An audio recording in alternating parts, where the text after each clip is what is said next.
All right, welcome back for another deep dive. Today we're going to be looking at charisma and confidence. Okay. And we're using excerpts from a pretty fascinating YouTube interview with Charlie Hooper. Yeah. Now, he's a leading expert on this stuff. Mm-hmm. He was interviewed by Stephen Bartlett on his The Diary of a CEO channel. Right. And they really went in depth. So Yeah, I got into it. we're going deep into the psychology of like connection and influence, Yeah. all that good stuff. All the good stuff. So I think what's interesting is that Hooper's journey is a testament to what he teaches, Okay. right? Mm-hmm. He wasn't always this charismatic figure. Yeah. In fact, he describes himself as like a shy, almost invisible teenager. Wow.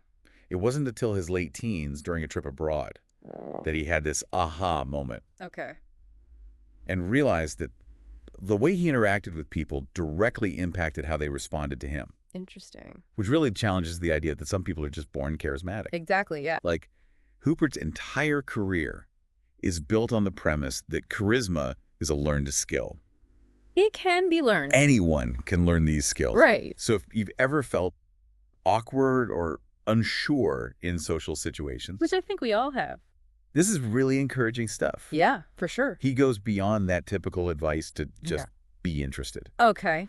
He argues that establishing fun, trust, and respect within the first 60 seconds Oh, wow. of an interaction is crucial. The first 60 seconds. And what stood out to me was his one more sentence rule. Oh, tell me about this. Have you heard of this? I haven't, no. Okay. So it's about pushing past those autopilot interactions. Oh, yeah. We all have. Like, instead of just asking your Uber driver what floor, Yeah. you could add one more sentence to spark a real connection. Oh, that's a good example. So simple. Yeah. But he's saying it can have a big impact. Okay, so it's about being intentional, It's even not- in those like mundane everyday moments. Right. It reminds me of the story he told about his brother, who decided to write dragon on his name tag at a networking event. Oh my gosh. I love that. Such a bold move. Right. But it plays into that idea of injecting playfulness and even a bit of flirtation Mm-hmm. into everyday life, not in a romantic sense necessarily. Right. Just bringing more intention and energy to our interactions. I like that. I like that a lot. And that shift can make all the difference. Okay. But he also dives into the psychology of status and how it impacts those crucial first impressions. Interesting. So he's saying it's not enough to just be interested in the other person. Okay. Why is that? I don't know why is that. Why isn't it enough? Well, because whether we realize it or not, Yeah. we're constantly picking up on status cues. Right.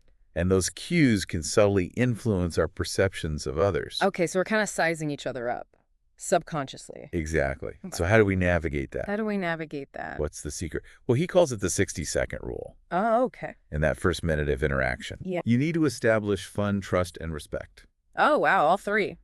In the first minute. In the first minute. Yeah. It's about conveying confidence and authenticity right from the start, Right out the gate. right out the gate. So it's more than just being nice or showing interest. Okay. You have to establish a certain presence. Yeah.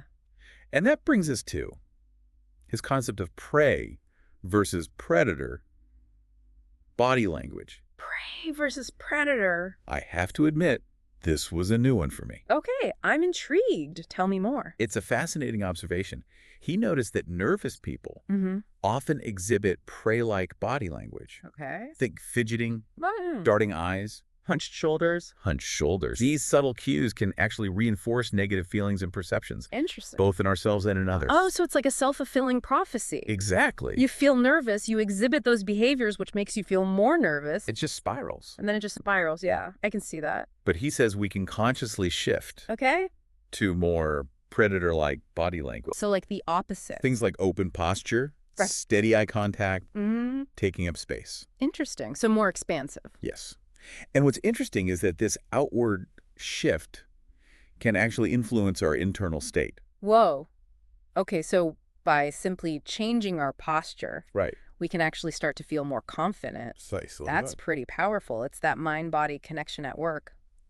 But here's the thing that really surprised me. Okay. Hooper is also a huge advocate for vulnerability. Vulnerability. That's interesting. That's not what I expected. Yeah. You wouldn't necessarily associate vulnerability with charisma.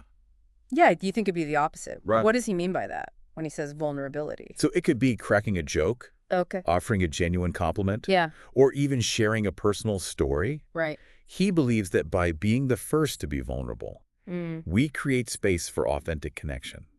He even shared a really personal story about confronting a friend after 9 years. 9 years. Wow. Of avoiding a difficult conversation about dishonesty. That's a long time. I know. Yeah. And it made me wonder how often we let these unspoken things fester in our relationships Right. because we're afraid to be vulnerable. Oh, yeah, absolutely. It's definitely a challenge. It is. And he acknowledges that vulnerability can be especially tricky Yeah. when you're in a position of power. Oh, that makes sense. You know, as he became more successful, Right. he had to learn how to discern genuine connection Yeah. from people who might be drawn to him for the wrong reasons. Oh, I see. Yeah. It can be hard to know who's being genuine and who's trying to use you. Absolutely, especially when you're in a position of power. It's Oh. hard to tell. So it really highlights the importance of setting boundaries and trusting your gut. Yeah, trusting your intuition. For sure. Speaking of boundaries, Okay. Hupert outlines 6 charismatic mindsets 6. Okay. that I found super helpful. They're not just fluffy affirmations. Okay. Good. They're about cultivating an inner strength and clarity that radiates outwards. Right, they're foundational to his whole philosophy. Okay, I'm ready. let's get into it. Let's unpack these. Yeah. What's the first one? The first one is, no matter what, I will be okay. No matter what, I will be okay. So this is about managing anxiety, right? It is. Releasing the fear of rejection. Exactly. Knowing your worth isn't tied to the outcome of any interaction. You're secure in yourself, Yeah. regardless of what happens. I like that. And that kind of self-assurance is incredibly attractive. It is, yeah. You can just feel that in someone. Okay, what's the next one? The second mindset is, I care more about my character than my reputation. Ooh, that's a good one. Right. It's about staying true to your values, even when it's difficult. Even when it's hard. Especially when it's hard. It's easy to get caught up in what others think of us. Oh, yeah. But ultimately, integrity is its own reward. It is. That's a good one. Makes sense. Okay. What's number 3? The third mindset is, I have impeccable honesty and integrity. Okay, so this builds on the previous one, right? It's about walking the walk, not just talking the talk. Yeah, exactly. Hooper stresses that even small lies can erode trust Yeah, and make it difficult to speak with conviction. right. It's about being truthful in both your words and actions. Your words and your actions have to align. I love it. Yeah. It reminds me of that saying, if you tell the truth, you don't have to remember anything. Oh, that's a good one. All right, what's next? The fourth mindset is, I don't need to convince anyone of anything. I don't need to convince anyone of anything. This one feels really important, especially for anyone in a leadership role Oh, yeah. or in sales. Yeah, for sure. It's about shifting from a place of desperation to a place of invitation, I like that. letting go of the need to control the outcome. You're confident in your message Yeah. and in yourself, Yeah. and you trust that the right people will be drawn to that. I love that. Okay, what's the fifth mindset? The fifth one is, I proactively share my purpose. Okay, so this is where we get into that realm of inspired action, sharing your passion and your vision with the world. Exactly. He believes this is incredibly magnetic. Yeah. He even gave the example of Okay. guys from the show Buried Life. Oh, yeah. You know, they put their energy and intention behind achieving your dreams, Mm-hmm. and it ultimately led them to playing basketball with President Obama. That's a great example. I mean, that's pretty good. If you can get to play basketball with President Obama, I think you've made it. I think you've made You've it. shared your purpose effectively. You've gotten it out there. It's about aligning your actions with what truly matters to you Yeah. and letting others be inspired by your vision. Okay, what's the final mindset? The sixth one, and we've touched on this already, is I go first in humanizing the interaction. It's about setting the tone, It is. being the one to break down those social barriers. It's about leading by example, being vulnerable, playful, and authentic. And those qualities can have a ripple effect, Hmm. both on ourselves and the people around us. They can change the whole dynamic of an interaction. So in addition to these 6 mindsets, Yeah. Hupert also breaks charisma down into 5 distinct types. He does 5 types. He calls them high conviction, Right conviction, authentic, authentic, funny, empathetic, empathetic, and energetic. and energetic. Okay. I like these. And he uses some really interesting examples. Oh, lay them on me. So Conor McGregor for high conviction, So Conor McGregor, Joe Rogan for authentic, Joe Rogan, Oprah for empathetic, Oprah, Will Smith for energetic. Will Smith. Okay. I can see those. Of course, these are just broad categories. Right. No one fits perfectly into one. And no one fits perfectly into any one type. We all have a blend of these. We all have a blend. So it's more about identifying your dominant type. Yeah. Which one do you lean towards? And then seeing how you might cultivate other aspects of charisma. Okay, it's like expanding your charismatic toolkit. Yeah. Like that. But here's where things get really interesting. Okay, here we go. Stephen Bartlett asks Hooper about applying these concepts to dating and attraction. Oh, so this is getting into the good stuff. Okay, so what did he have to say about that? Oh, man. So many good ones to choose from. No, right? I think for me, Yeah. if I had to pick one, Yeah. it would probably be authentic. Okay. I think that's the one I lean towards the most. That makes sense. Like, I value honesty and transparency Yeah. in my interactions, and I think Joe Rogan is a really good example of that. Yeah. But I also have a lot of admiration for the high conviction types. Oh, yeah. Like Conor McGregor, Yeah. like that unshakable belief that they have in themselves. It's magnetic. It is magnetic. Yeah. It's like, It makes you wonder, though. yeah, what are you wondering? Can those two types coexist? Ooh, that's a good question. Like, can someone be both deeply authentic Yeah. and fiercely driven by conviction? Yeah, that's interesting because he actually suggests that. Yeah. That high conviction and empathetic charisma Yeah. can sometimes be at odds with each other. I see that. Like, it's hard to imagine Conor McGregor Right. being the best at holding space for someone's Huh. emotional vulnerability. That's true. Right. Although Hooper did mention Obama Okay. as someone who seemingly embodied Right. a blend of both. He did. You know, he had that Yeah. yes, we can conviction, Mm-hmm. but also showed genuine empathy, Yeah. especially in times of crisis. That's a good example. So it seems like finding that balance Mm-hmm. Yeah. between those different charismatic energies Right. is key. And that leads us to Okay. a really thought-provoking part of the interview Oh, here we go. where Stephen Bartlett Yeah. asks Hooper point blank, is Trump charismatic? Oh, he went there. He did. I'm curious what he said. His response is nuanced, Yeah. as you might expect. Okay. He acknowledges that. If you define charisma Right. as the ability to influence and succeed Okay. based purely on force of personality, Yeah. then you'd have to give Trump some credit. He did win the presidency. Right. So- And he maintains a fiercely loyal base of supporters He does. despite, or maybe even because of Right. the controversy that he generates. Yeah, that's a good point. You could argue that that's part of his charisma. Yeah. Hooper actually finds Trump's ability to seemingly deflect criticism Mm-hmm. and maintain that unwavering support It's interesting. to be fascinating from a charisma perspective. Mm-hmm. It's like nothing sticks to him. Right. He never apologizes. Yeah. He doubles down on his statements, Mm-hmm. and his supporters seem to love him for it. Yeah, he just keeps going. He uses the example of that first Republican primary debate Okay. where Trump was confronted with his Yeah. past misogynistic comments. Oh, yeah, that was a moment. Most candidates Mhm. would have been completely derailed by that. Right. But not Trump. But Trump just went on the offensive. Yeah, and it worked. And it worked. He dominated the debate Yeah. and went on to win the nomination. So Hooper believes that Yeah. Trump's unwavering self-belief, Yeah. even in the face of overwhelming criticism, Yeah. projects a certain strength and authenticity Okay. that resonates with some people. That's an interesting point. Yeah, because you don't often hear strength and authenticity. Right. Associated with that. Especially from his critics. But I think there's something to that. Yeah. Which brings us to a crucial question. Yeah. Can charisma be used for bad? Ooh. Can it be manipulative or even dangerous? That's the big question. It's a question that Hooper grapples with Yeah. throughout the interview. Okay. And he acknowledges that. Charisma without integrity Yeah. can be incredibly destructive. It can be, Like yeah. a powerful tool Right. that can be used for good or for evil. It's a double-edged sword. Remember that third charismatic mindset? Oh, yeah. I have impeccable honesty and integrity. That's the key. That's the key. So true charisma, Yeah. the kind that inspires and uplifts others, Mm-hmm. has to be grounded in ethical principles. Yeah. Otherwise, it's just manipulation. It's just manipulation. Yeah. He brings up a really interesting point Okay.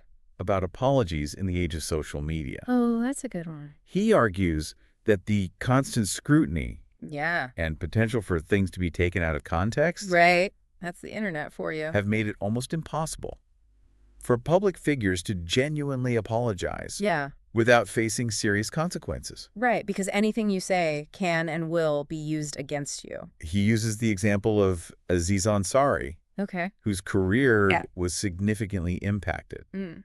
by a Me Too accusation. Oh, right, yeah. That was a big one. Even though the encounter in question Right. was consensual, it seems like the court of public opinion Yeah, it can be rough. can be swift and unforgiving, It is. lacking the nuance and understanding Right. required for true accountability Uh-huh. and reconciliation. Yeah.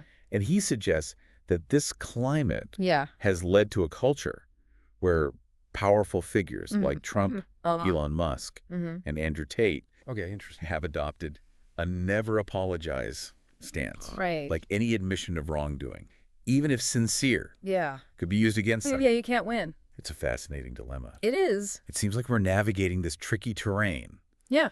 where charisma, power, and public perception Yeah. are all intertwined. It's a messy world out there. It makes you wonder, Yeah. what's the cost of this never apologize culture? Right. Does it erode trust and accountability? That's a big question. And a hard one to answer. It is. Yeah. So how do we develop that discernment? Right. How can we tell the difference between someone who's using charisma for good Yeah. and someone who's using it for their own gain? That's the million-dollar question, isn't it? It is. Well, he suggests paying attention to those subtle cues, Okay. those inconsistencies between words and actions. Yeah. He shares a personal story about his former co-founder Okay. who turned out to be manipulating information Oh, wow. and even outright lying to him. Oh, that's gotta hurt. It must have been a difficult experience. It must have been. It makes you realize that. You can't just take people at their word, Right. no matter how charming or charismatic they It seem. look deeper. It was a tough lesson, Yeah. but it taught him the importance Okay. Of what? of direct communication Okay. and verifying information, Mm-hmm. even when it feels uncomfortable. It's like that saying, trust but verify. Exactly. Yeah. It seems like it's not enough to just be charming and persuasive. Yeah. We also need to be discerning and wise. We need wisdom. Absolutely. Yeah. True charisma Yeah. isn't about manipulation Yeah. or winning at all costs. Right. It's about connecting with others authentically Yeah. and inspiring them to be their best selves. And that brings us to a really interesting distinction Okay. that he makes between charisma as influence Okay. and charisma as a force for good. Okay. He uses examples like Socrates and Jesus Okay. as embodying a deeper form of charisma, Okay. So not just about personal gain. one that transcends personal gain Okay. and aims to uplift humanity. That's powerful. It is. It's about using your influence Yeah. to make the world a better place, It's about leaving a legacy. to leave a positive legacy. And he believes that this deeper form of charisma stems from a strong connection Okay. to one's purpose and values. It's about aligning your actions with your deepest beliefs Yes. and inspiring others to do the same. And that brings us to the final and perhaps most personal question that Stephen Bartlett asked Hupert. Yeah. What is it? What is the most important thing you are doing Oh, to increase your well-being? that's a good question. And his answer is incredibly vulnerable Okay. and insightful. He shares that he's been engaging in quarterly psychedelic journeys Whoa. for the past couple of years. Not your typical, Self-care routine. not typical, but he believes that these experiences Okay. have helped him to connect with his heart, address past traumas. And ultimately become a more authentic and compassionate person. I can see that. He talks about confronting painful memories from his childhood, Okay. including the sexual abuse he experienced. Wow. It's incredibly brave of him It is. to share such a personal and difficult part of his story.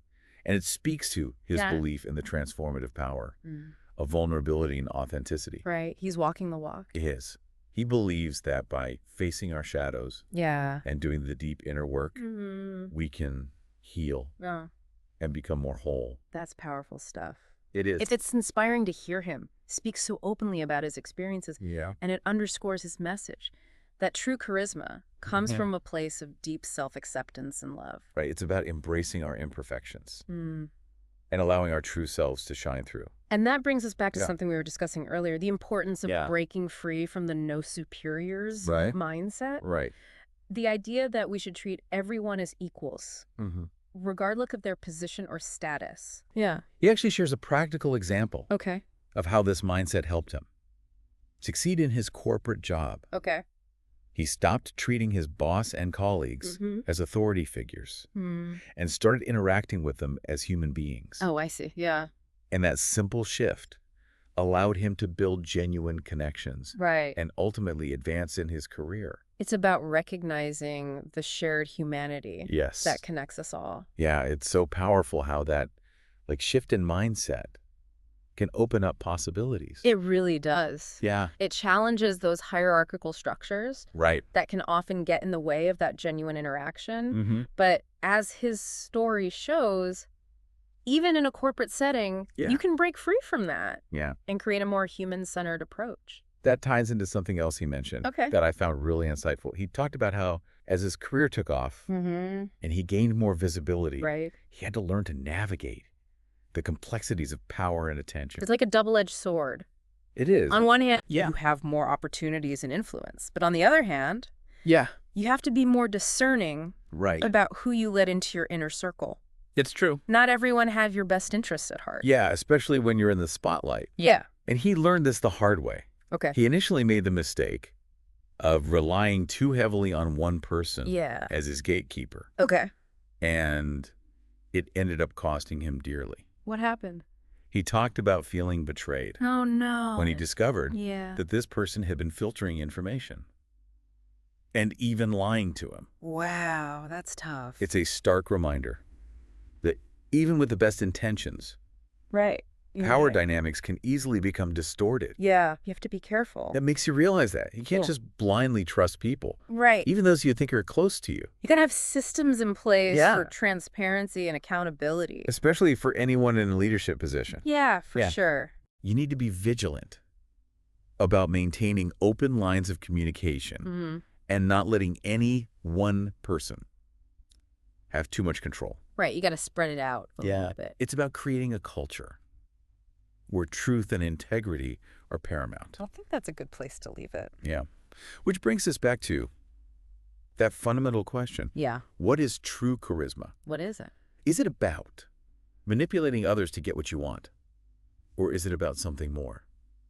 I think we know what Hubert would say. He believes that true charisma is about using your influence to make a positive impact on the world. Yeah, it's about inspiring others to be their best selves and creating a more just and compassionate society. Leaving the world a little better than you found it. Exactly. Well, on that inspiring note, I think it's time to wrap up this deep dive. Sounds good. I hope this conversation has given you some food for thought and perhaps even inspired you to step into your own authentic power. Yeah, remember, true charisma is not about tricks or techniques. It's about cultivating an inner strength, clarity, and compassion that radiates outwards. It's about connecting with others genuinely, inspiring them to be their best selves, and making a positive impact. So, go out there, be your brilliant, authentic selves, let your charisma shine. And until next time, keep diving deep.